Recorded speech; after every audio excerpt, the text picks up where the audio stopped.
비는 멈추지 않았다.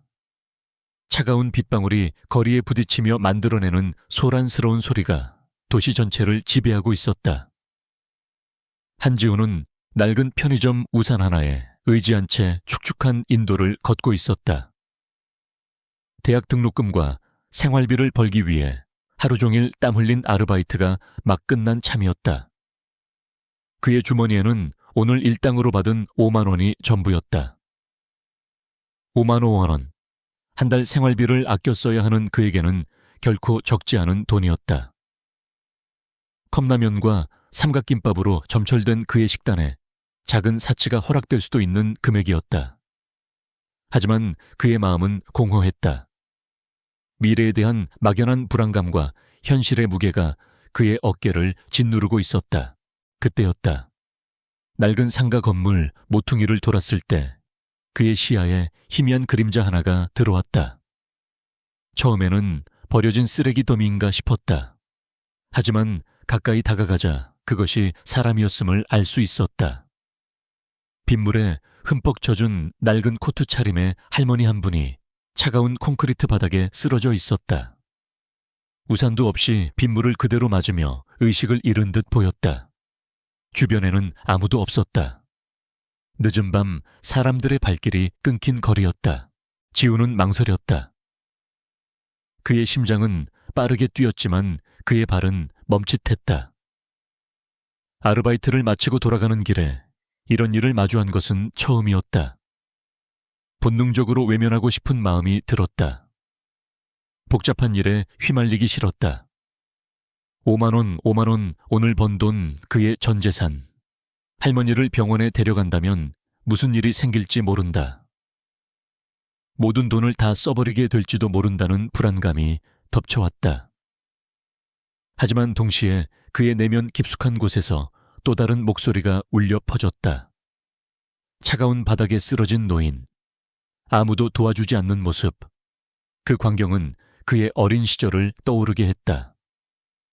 병든 어머니를 홀로 간병하며 힘겹게 살아가던 어린 시절.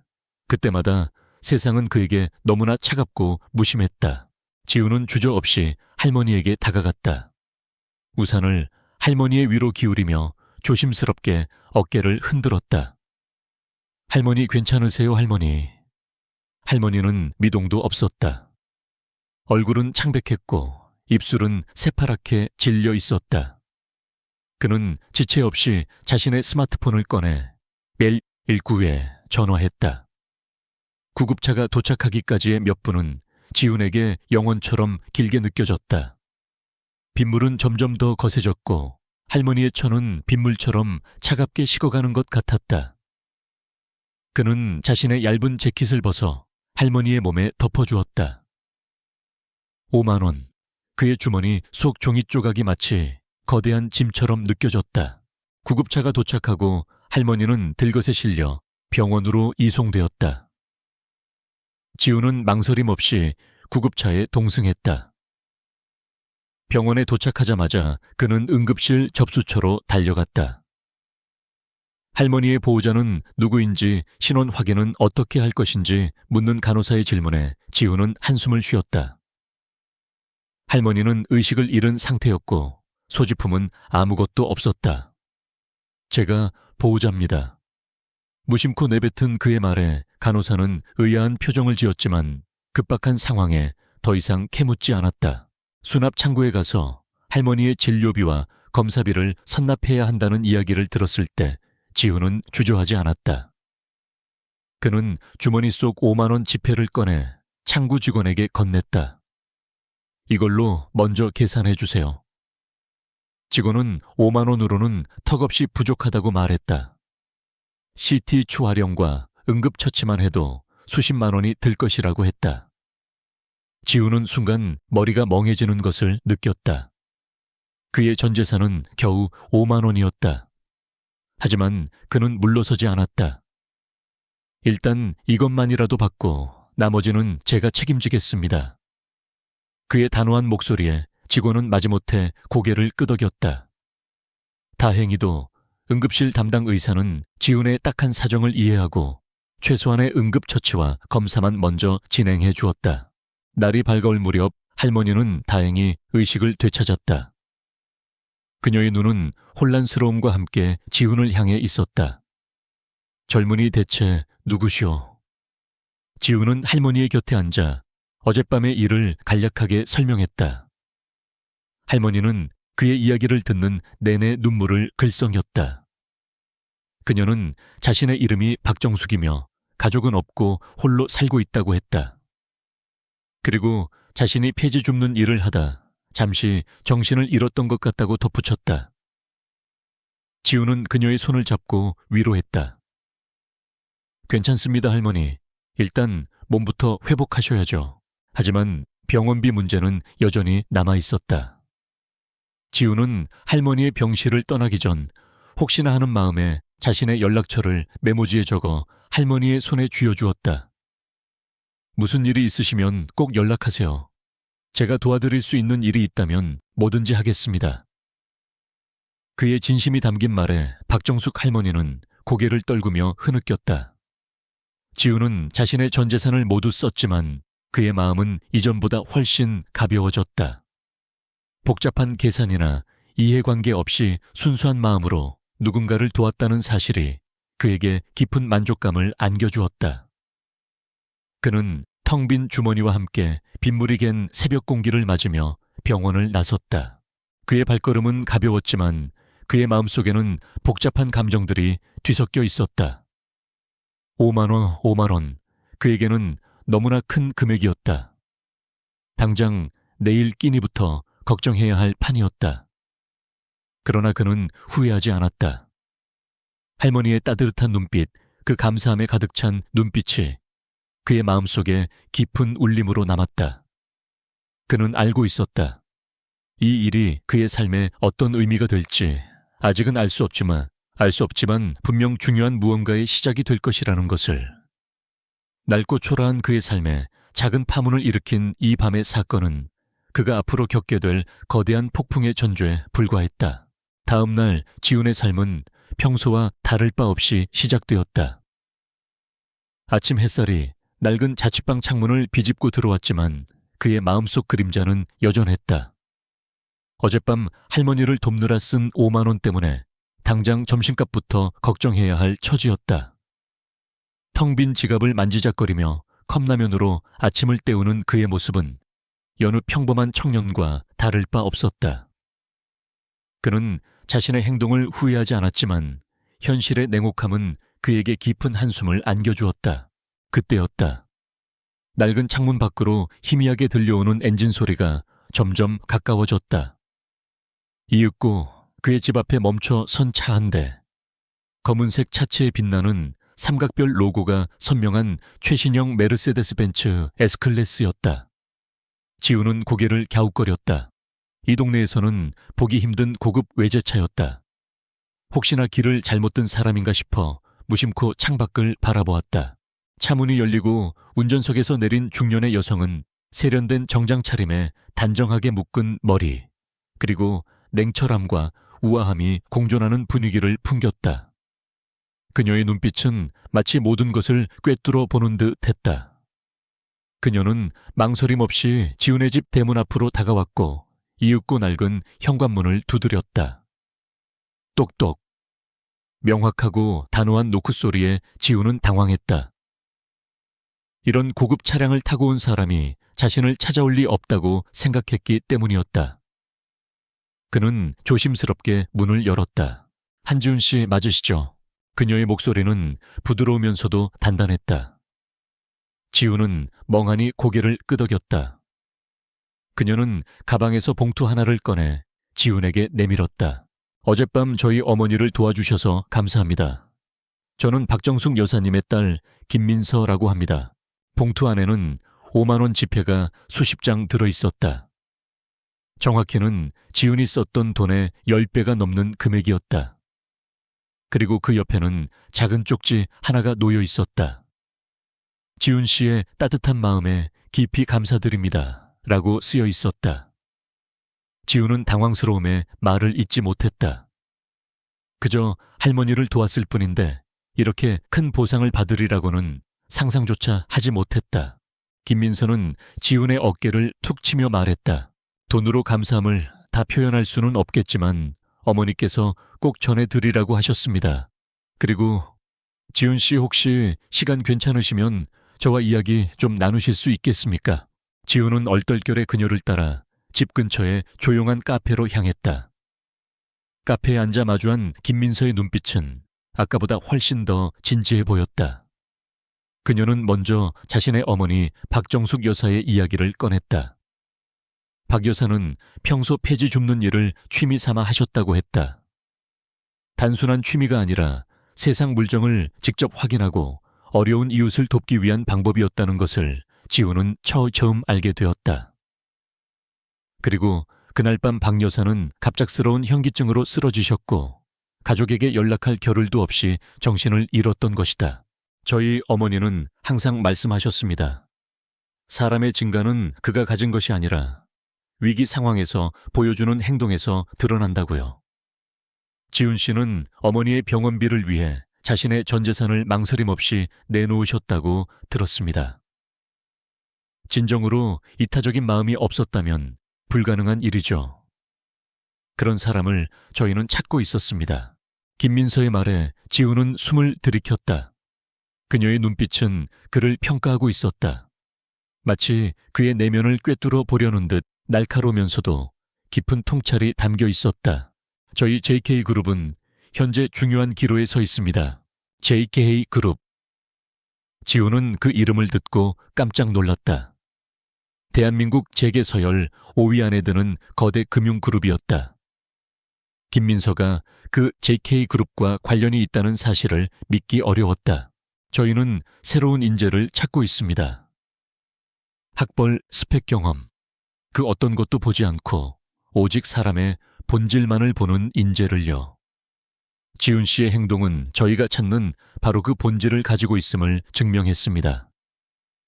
용기, 지혜, 그리고 무엇보다도 타인을 향한 따뜻한 마음.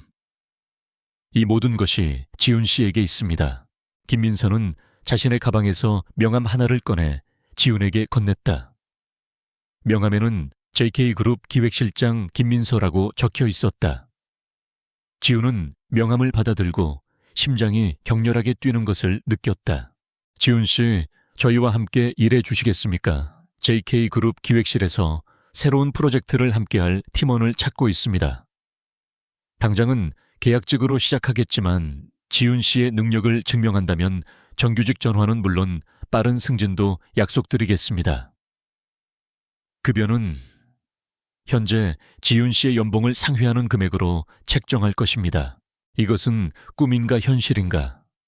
지훈은 혼란스러웠다. 어제까지만 해도 5만 원의 발을 동동 구르던 자신이었다.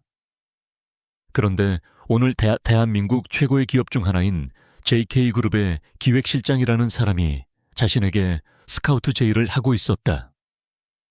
그것도 단지 할머니를 도와줬다는 이유만으로. 왜 접니까? 저는 그저 평범한 대학생일 뿐입니다. 스펙도 경력도 아무것도 없습니다. 지훈의 질문에 김민서는 미소를 지었다.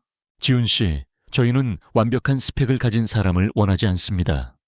수많은 경쟁을 뚫고 올라온 사람들은 대부분 자신만의 이익을 먼저 생각하는데 익숙합니다.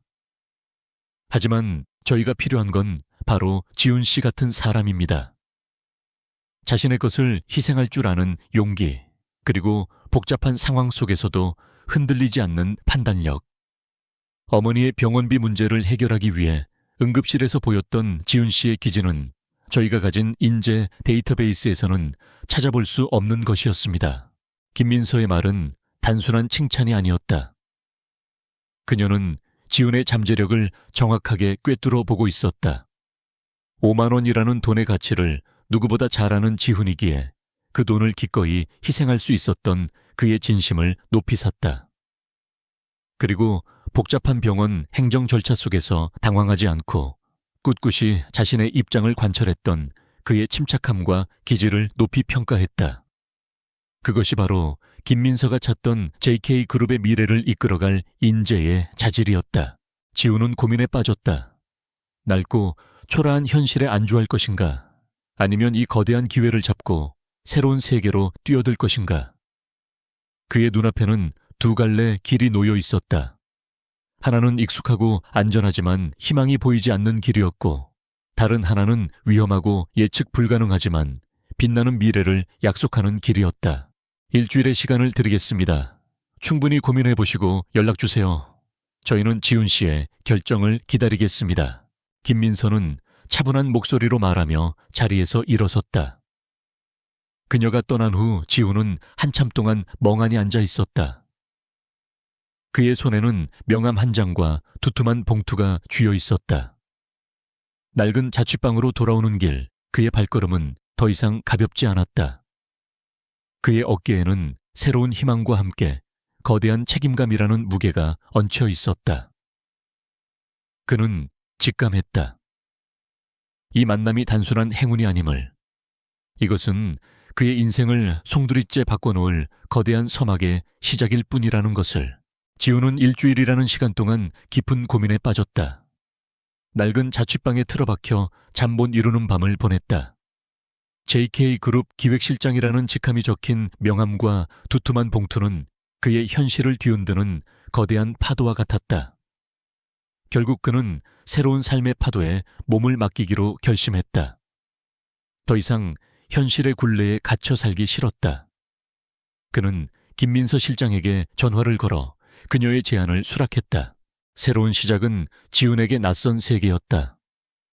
서울 강남의 화려한 마천루에 자리한 JK그룹 본사. 유리와 철골로 지어진 거대한 건물은 위압감마저 풍겼다. 그는 낡은 정장을 차려입고 본사 로비에 들어섰다. 모든 것이 반짝였고 사람들의 발걸음은 빠르고 정확했다. 그는 마치 이방인이 된 듯한 기분을 느꼈다. 김민서 실장의 안내를 받아 기획실에 들어섰을 때 지훈을 향한 시선들은 차갑고 의심스러웠다. 대부분의 직원들은 명문대 출신의 화려한 스펙을 자랑하는 엘리트들이었다. 그들은 낡은 정장 차림에 23짜리 신입사원을 탐탁지 않게 여겼다. 특히 기획실의 실세인 김상호 부장은 지훈을 노골적으로 무시했다. 김상호 부장은 40대 후반의 중년 남성으로 명문대 경영학과를 졸업하고 JK그룹에 입사해 초고속 승진을 거듭한 인물이었다. 그는 오만하고 권위적이었으며 자신의 권력을 과시하는 데 익숙했다. 김상호의 눈에 지훈은 그저 운 좋게 실세의 눈에 띈 낙하산에 불과했다. 이런 애송이가 대체 뭘 할 수 있겠어. 그의 눈빛은 그렇게 말하고 있었다. 첫 출근날 김민서 실장은 지훈에게 그룹의 신규 사업인 도시재생 프로젝트의 자료를 건네주며 말했다. 이건 현재 우리 그룹에서 가장 중요한 프로젝트입니다. 하지만 진행이 꽤 더디고 문제가 많아요. 지훈 씨는 이 프로젝트의 문제점을 분석하고 개선 방안을 찾아내는 일을 맡게 될 겁니다. 자료는 수십 페이지에 달하는 복잡한 문서들로 가득했다. 김상호 부장은 코웃음을 쳤다. 저런 애송이한테 이런 중요한 프로젝트를 맡기다니. 실장님, 무슨 생각으로 그러시는 겁니까? 김민서는 그의 말에 아랑곳하지 않고 지훈을 향해 말했다. 지훈 씨 이 프로젝트를 분석해서 다음 주 월요일까지 보고서를 제출해 주세요. 기대하겠습니다. 지훈은 묵묵히 자료를 받아들고 자신의 자리로 돌아왔다. 그의 책상은 구석진 곳에 놓여 있었고 그 흔한 컴퓨터 한 대조차 없었다. 동료들은 그에게 눈길 한번 주지 않았다. 투명인간이 된 것 같은 기분이었다. 하지만 지훈은 개의치 않았다. 그는 묵묵히 자료를 읽기 시작했다. 첫날부터 새벽까지 지훈은 자료에 파묻혀 지냈다. 그는 빠르게 자료를 흡수했다. 도시재생 프로젝트는 겉으로는 화려해 보였지만 내부적으로는 수많은 문제점을 안고 있었다. 가장 큰 문제점은 예산 집행의 불투명성이었다. 막대한 자금이 오가는 과정에서 불필요한 비용이 과도하게 책정되었고 일부 자금은 출처가 불분명한 곳으로 흘러가고 있었다. 그는 프로젝트 보고서 곳곳에서 수상한 흔적들을 발견했다. 지훈은 김상호 부장이 이 프로젝트의 실무 책임자라는 사실을 알게 되었다. 예산 집행의 최종 결재권자는 김상호 부장이었다. 모든 정황은 김상호 부장이 이 프로젝트를 이용해 개인적인 이익을 취하고 있음을 가리키고 있었다. 지훈의 직감은 빗나가지 않았다. 이것은 단순한 프로젝트 실패가 아니라 조직적인 비리였다.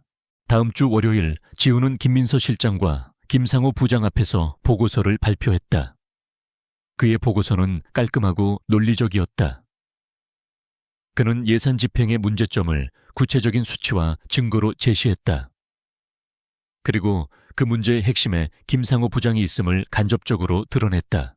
프로젝트 예산의 20%가량이 불필요하게 낭비되고 있습니다.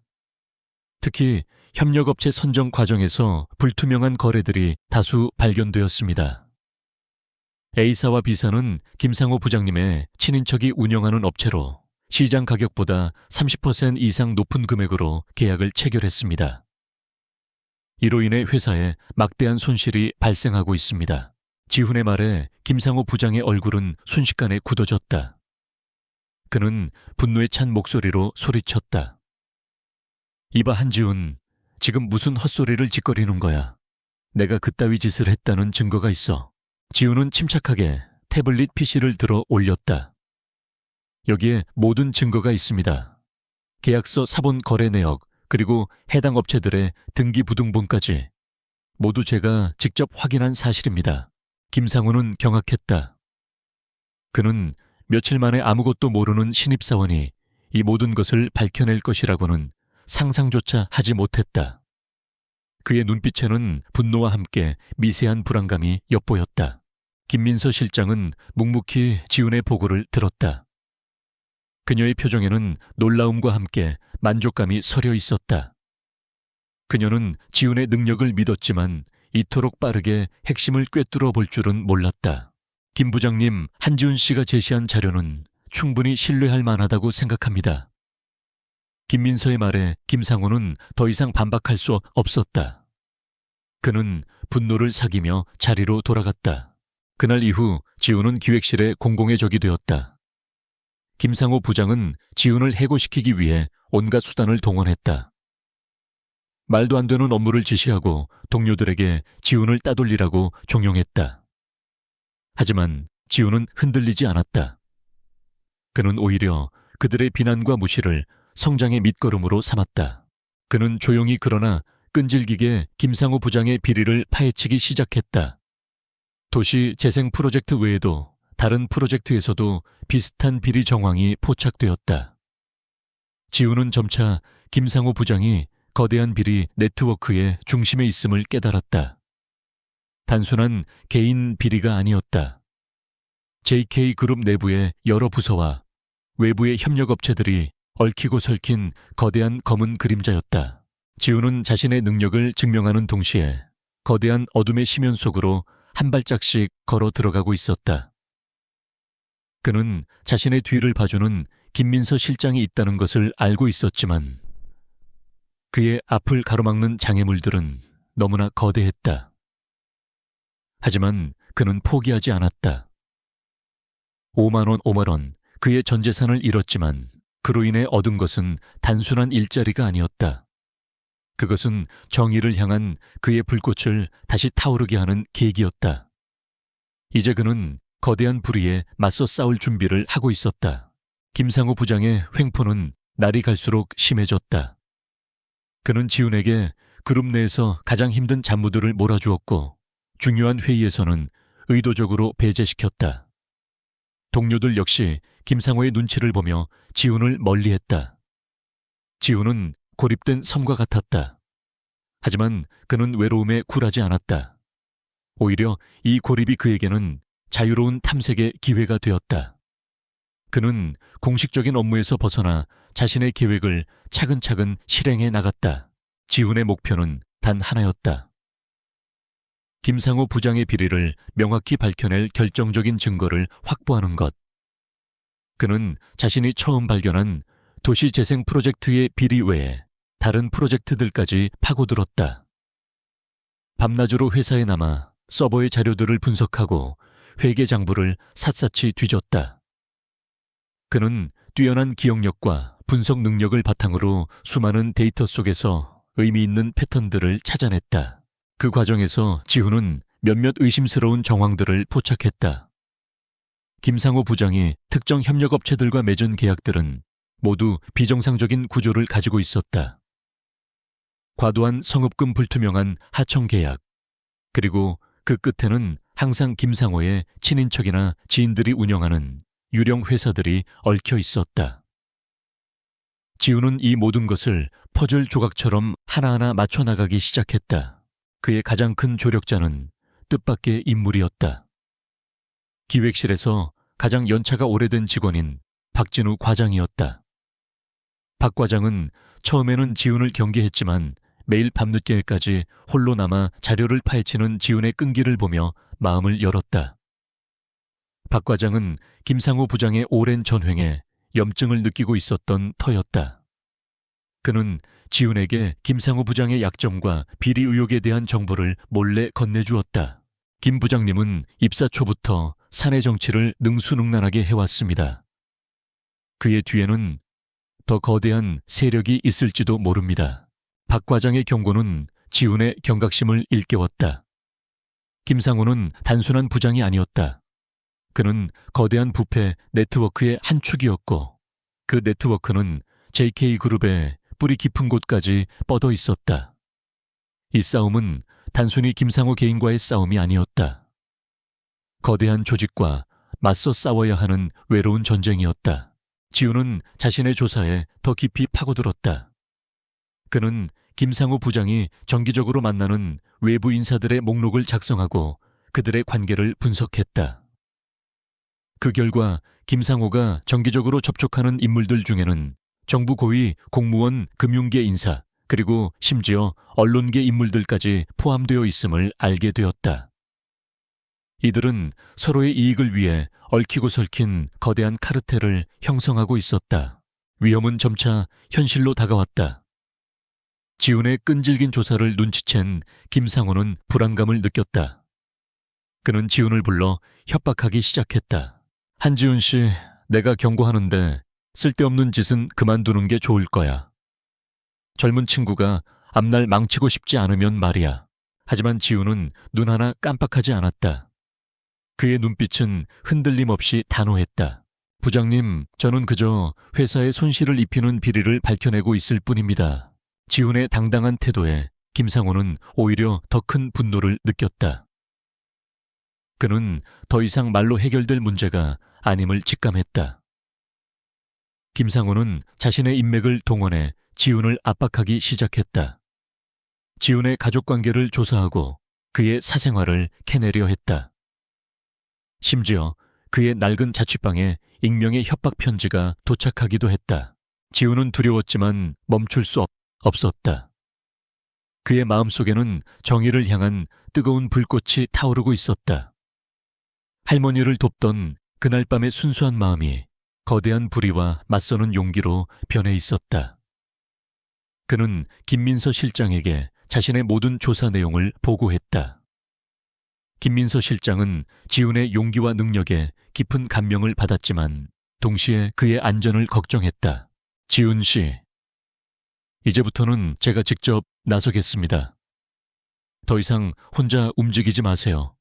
김 부장은 생각보다 더 위험한 인물입니다. 그의 뒤에는 저희 그룹의 미래를 좌우할 수도 있는 거대한 그림자가 드리워져 있어요. 김민서의 말은 단순한 경고가 아니었다. 그것은 이 싸움이 단순한 직장 내 권력 다툼이 아님을, 그리고 그들이 이제부터 거대한 전쟁을 시작해야 함을 의미했다. 지훈은 김민서 실장의 눈빛에서 그녀가 모든 것을 걸고 싸울 준비가 되어 있음을 읽었다. 그 순간 지훈은 더 이상 혼자가 아니라는 것을 깨달았다. 그의 옆에는 그를 믿고 지지해주는 강력한 조력자가 있었다. 지훈은 마지막 퍼즐 조각을 찾기 위해 다시 한번 움직였다. 김상호 부장의 컴퓨터에 접근할 수 있는 방법을 찾고 그 안에 숨겨진 결정적인 증거를 확보하기로 결심했다. 이 모든 위험을 감수하고서라도 그는 반드시 이 싸움에서 이겨야만 했다. 정의를 위해서, 그리고 자신의 양심을 위해서 김상호 부장과의 전면전은 피할 수 없는 현실이 되었다. 더 이상 숨을 곳도 물러설 곳도 없었다. 지훈은 김민서 실장과 긴밀히 협력하며 치밀한 계획을 세웠다. 그들의 목표는 김상호 부장이 가진 모든 권력을 박탈하고 그가 저지른 비리를 세상에 폭로하는 것이었다. 가장 먼저 해결해야 할 문제는 김상호 부장의 컴퓨터에 접근하는 것이었다.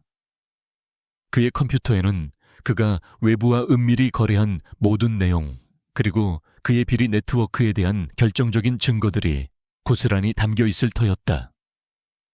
하지만 김상호는 워낙 철두철미한 인물이라 그의 컴퓨터는 이중삼중의 보안으로 보호되고 있었다. 지훈은 며칠 동안 김상호의 일거수일투족을 관찰했다. 그는 김상호의 일상적인 습관과 행동 패턴을 분석했다. 그리고 마침내 지훈은 한 가지 사실을 발견했다. 김상호는 매일 점심시간이 되면 1시간 동안 자리를 비운다는 것. 그리고 그 시간 동안 그의 컴퓨터는 잠금 상태로 유지되었지만 지문 인식 기능으로만 잠금을 해제할 수 있다는 것을.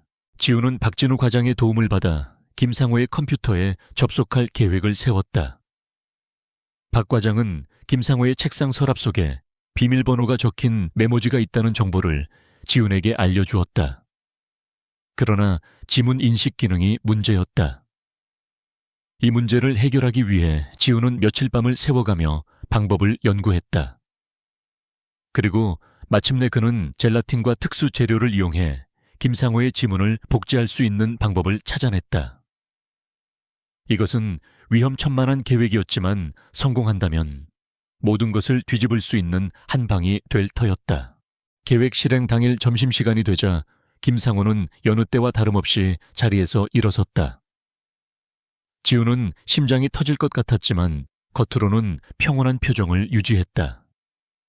김상호가 사무실을 나서는 순간 지훈은 박진우 과장과 함께 재빨리 움직였다. 박 과장은 망을 보았고 지훈은 김상호의 책상으로 다가갔다. 지훈은 미리 준비해온 복제 지문을 조심스럽게 김상호의 컴퓨터 지문 인식 센서에 가져다 댔다. 띠링글 하는 소리와 함께 화면이 밝아졌다. 성공이었다. 지훈은 숨막히는 긴장감 속에서 김상호의 컴퓨터를 열었다. 그의 컴퓨터는 수많은 파일과 폴더들로 가득했다. 지훈은 그 파일들 속에서 비밀이라는 이름의 암호화된 폴더를 찾아냈다. 그리고 박 과장이 알려준 비밀번호를 입력하자 폴더가 열렸다. 폴더 안에는 그들이 예상했던 것보다 훨씬 더 충격적인 내용들이 담겨 있었다. 김상호가 외부의 거대 조직과 결탁하여 JK그룹의 핵심 기술을 빼돌리려 한 정황, 그리고 이를 위해 엮여의 회사의 자금을 횡령하고 수많은 그 유령 회사들을 만들어 돈 세탁을 해온 증거들이 고스란히 들어있었다. 심지어 김상호가 자신의 비리를 눈치챈 내부 고발자를 해고하기 위해 음해한 증거들까지 담겨 있었다. 이것은 단순한 비리가 아니라 JK그룹의 근간을 흔들 수 있는 거대한 범죄였다. 지훈은 중요한 자료들을 모두 USB에 백업했다. 모든 작업은 10분 안에 끝내야 했다. 그의 손은 빠르게 움직였고 머리는 차갑게 돌아갔다. 모든 자료를 백업하고 난 후 지훈은 김상호의 컴퓨터를 원래대로 되돌려 놓았다. 그들이 사무실을 빠져나오는 순간 김상호 부장이 들어왔다. 그들은 마주쳤지만 김상호는 그들의 얼굴에서 어떤 이상한 기색도 읽지 못했다. 성공적으로 증거를 확보한 지훈은 김민서 실장에게 자료를 넘겼다. 김민서 실장은 자료를 검토한 후 표정이 굳어졌다. 그녀의 예상보다 훨씬 더 심각한 비리였다. 김민서는 즉각 이사회를 소집했다. 그리고 다음 날 김상호 부장에게는 마지막 기회가 주어졌다. 김상호는 이사회에 불려갔지만 여전히 자신의 권력을 믿고 있었다. 그는 자신의 뒤를 봐주는 거물들이 이사회에도 포진해 있다고 생각했다. 제가 뭘 잘못했다는 겁니까? 그저 신입사원 녀석의 헛소리를 믿으시는 겁니까? 그는 오만하게 웃으며 말했다. 그때 김민서 실장이 조용히 자리에서 일어섰다. 그리고 그녀는 스크린에 지훈이 확보한 자료들을 띄웠다.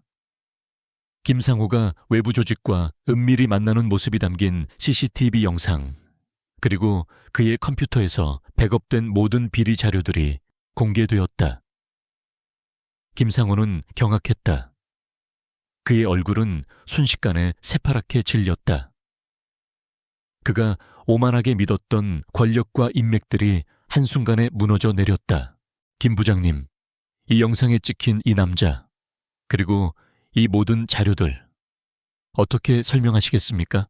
김상호는 아무 말도 할 수 없었다. 그의 눈에는 분노와 함께 절망이 가득했다. 그는 모든 것이 끝났음을 직감했다.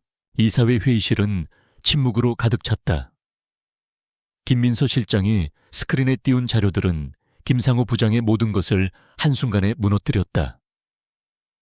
그가 오만하게 믿었던 권력과 인맥은 종이장처럼 구겨졌고 그의 얼굴은 창백한 공포로 물들어 있었다. 그는 애써 태연한 척했지만 이미 그의 눈빛에는 패배를 인정하는 절망감이 서려 있었다. 이 모든 것이 조작된 겁니다. 저 한지훈이라는 녀석이 저를 모함하고 있는 겁니다.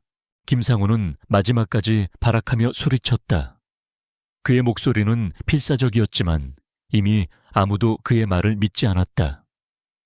지훈이 제시한 증거들은 너무나 명확하고 구체적이었다. 계약서, 사본 거래 내역 영상 자료 등 그 어느 것도 반박할 수 없는 사실들이었다. 그때 김민서 실장이 조용히 지훈을 소개했다. 여러분, 여기 한지훈 씨입니다. 그가 이 모든 것을 밝혀냈습니다. 단 며칠 만에 자신의 전 재산을 털어 한 할머니를 도왔던 그 순수한 마음으로 그는 저희 JK그룹의 뿌리 깊은 비리를 파헤쳤습니다. 지훈은 묵묵히 이사회 멤버들을 향해 고개를 숙였다. 그의 얼굴에는 어떤 오만함도 승리감도 없었다. 그저 차분하고 단호한 표정만이 있었다. 그의 모습에서 이사회 멤버들은 김상호에게서 보지 못했던 진정한 리더의 자질을 보았다. 회의실의 분위기는 완전히 역전되었다. 김상호는 더 이상 변명할 기회조차 얻지 못했다. 이사회 의장은 그의 즉각적인 해고를 결정했고 모든 비리 의혹에 대해 검찰 수사를 의뢰할 것을 발표했다. 김상호는 그렇게 한순간에 모든 것을 잃었다. 그가 평생을 바쳐 쌓아 올린 탑이 그가 그토록 무시했던 한 젊은이에 의해 무너져 내린 순간이었다. 김상호가 회의실을 끌려나가자 김민서 실장은 지훈을 향해 따뜻한 미소를 지었다. 고생했어요, 지훈 씨. 당신 덕분에 저희는 큰 위기에서 벗어날 수 있었습니다. 그리고 그 순간 김민서 실장은 이 모든 일의 시작에 대한 진실을 밝혔다. 사실 저희 어머니께서는 폐지를 줍는 분이 아니셨습니다. 지훈은 깜짝 놀랐다. 김민서 실장의 이야기는 충격적이었다. 박정숙 여사는 JK그룹의 창업주이자 현재 명예회장이라는 사실이었다. 그녀는 평생을 사업에 매달려 왔지만 말년에는 자신의 재산과 명예에 연연하지 않고 소외된 이웃들을 돕는 데 힘썼다. 그 과정에서 그녀는 직접 거리로 나가 세상의 모습을 살피곤 했다. 그리고 그날 밤 그녀는 갑작스러운 저혈당 쇼크로 쓰러졌던 것이다. 어머니께서는 항상 말씀하셨습니다. 돈으로 사람의 마음을 살 수는 없다고. 당신의 순수한 행동이 어머니의 마음을 움직였습니다. JK그룹은 그저 회사를 위한 인재를 찾고 있었던 것이 아닙니다. 저희는 저희의 신념을 함께할 올바른 마음을 가진 사람을 찾고 있었던 겁니다. 지훈은 모든 퍼즐 조각이 맞춰지는 것을 느꼈다. 벤츠 스카우트제, 그리고 김상호 부장과의 갈등까지. 이 모든 것이 그를 시험하기 위한 거대한 계획이었던 것이다. 그리고 그는 그 시험을 완벽하게 통과했다. 김민서 실장은 지훈에게 그룹의 중요한 신규 사업 프로젝트를 맡아달라고 제안했다. 더 이상 인턴이나 계약직이 아니었다. 정식으로 그룹의 핵심 임원으로 승진하는 파격적인 제안이었다. 하지만 지우는 잠시 망설였다. 그의 눈빛에는 아직 해결되지 않은 무언가가 남아 있었다. 김민서 실장님, 저는 아직 할 일이 남아 있습니다. 그는 김상우 부장의 비리에 얽힌 다른 사람들의 명단을 김민서 실장에게 건넸다. 이들은 김상우 부장과 함께 비리를 저지른 사람들입니다. JK그룹의 미래를 위해 이들도 반드시 책임을 져야 한다고 생각합니다. 지훈의 말은 단호했다. 그의 정의감은 단순한 개인적인 성공을 넘어 조직 전체의 개혁으로 향하고 있었다. 김민서 실장은 그런 지훈의 모습에 깊은 신뢰를 보냈다. 그녀는 지훈이야말로 JK그룹의 미래를 책임질 진정한 인재임을 확신했다. 모든 것이 해결되었다. 불의는 심판받았고 정의는 승리했다. 지훈은 이제 그의 새로운 삶을 시작할 준비가 되었다. 하지만 그의 마음은 여전히 그날 밤 빗속에서 쓰러진 할머니를 향해 있었다. 그의 순수한 행동이 이 모든 거대한 변화의 시작이었음을 그는 영원히 잊지 않을 것이다. 김상우 부장과 그의 일당이 해고되고 검찰 수사를 받게 되면서 JK그룹에는 거대한 변화의 바람이 불었다. 수십 년간 뿌리 깊게 박혀있던 부패의 사슬이 끊어지고 회사의 분위기는 맑고 투명해졌다. 한지훈은 그 변화의 중심에 서 있었다. 그의 파격적인 승진 소식은 그룹 전체에 빠르게 퍼져나갔고 그를 향한 시선들은 더 이상 의심과 경멸이 아닌 존경과 경애로 바뀌었다.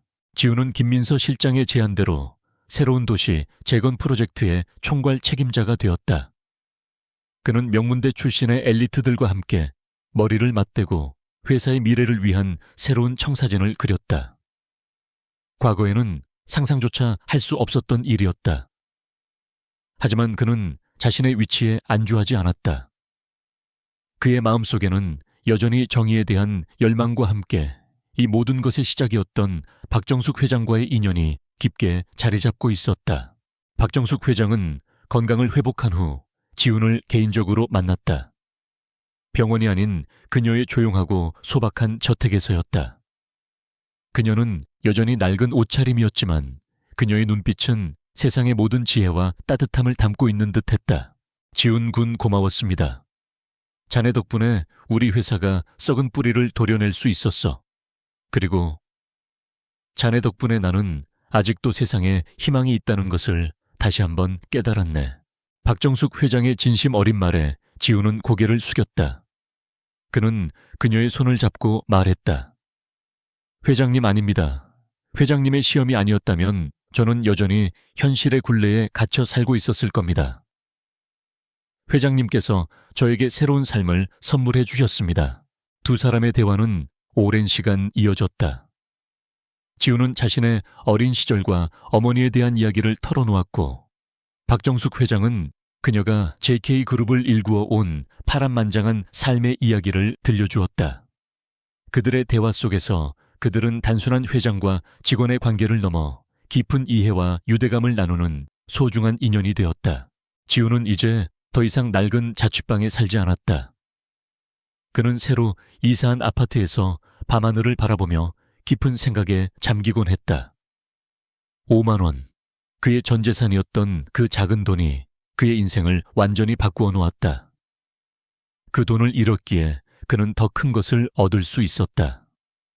단순한 물질적인 성공이 아니라 자신을 믿고 나아갈 수 있는 용기, 그리고 정의를 향한 굳건한 신념을 얻었다. 그의 주변에는 이제 그를 존경하는 동료들과 그를 따르는 후배들이 생겼다. 그는 그들에게 지식과 기술뿐만 아니라 사람으로서의 올바른 마음가짐을 가르쳐 주었다. 그는 강한 리더가 되었지만 결코 오만해지지 않았다. 그는 항상 5만 원이 전부였던 그 시절의 자신을 잊지 않았다. 초심을 잃지 않는 것, 그것이 바로 그가 가진 가장 큰 힘이었다. 지훈은 한 달에 한 번씩 박정숙 회장과 함께 동네의 작은 시장을 찾았다. 그들은 폐지를 줍는 노인들에게 따뜻한 식사를 대접하고 어려운 이웃들을 위한 작은 봉사를 했다. 그들의 모습은 마치 다정한 할머니와 손자 같았다. 사람들은 그들의 정체에 대해 알지 못했지만 그들의 따뜻한 마음에 깊은 감동을 받았다. 이야기는 여기서 끝이 아니다. 지훈의 삶은 이제 막 시작되었다. 그는 JK그룹의 미래를 이끌어갈 중요한 인물로 성장할 것이고 그의 올바른 신념은 수많은 사람들에게 선한 영향력을 끼칠 것이다. 빗속에서 쓰러진 할머니를 외면하지 않았던 한 젊은이의 작은 용기가 거대한 기업의 부패를 청산하고 새로운 정의의 시대를 열었다. 그의 이야기는 모든 사람들에게 깊은 울림을 전할 것이다. 진정한 성공은 화려한 스펙이나 돈이 아니라 따뜻한 마음과 굳건한 용기에서 비롯된다는 것을